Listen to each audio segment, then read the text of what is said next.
അത് കേട്ട് ശ്രീരാമൻ ചൊല്ലിടുന്നു അയോധ്യയിൽ ഭരതൻ പോകണം ഭരിക്കണം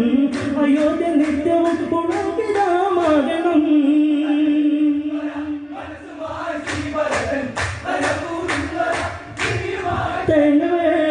കഥയതയിരിപ്പു അങ്ങില്ലാത്ത മടങ്ങുന്നില്ല അത് കേട്ട് ശ്രീരാമൻ ചൊല്ലിടുന്നു അയോധ്യയിൽ ഭരതൻ പോകണം ഭരിക്കണം അയോധ്യ നിത്യവും പുളകിതമാകണം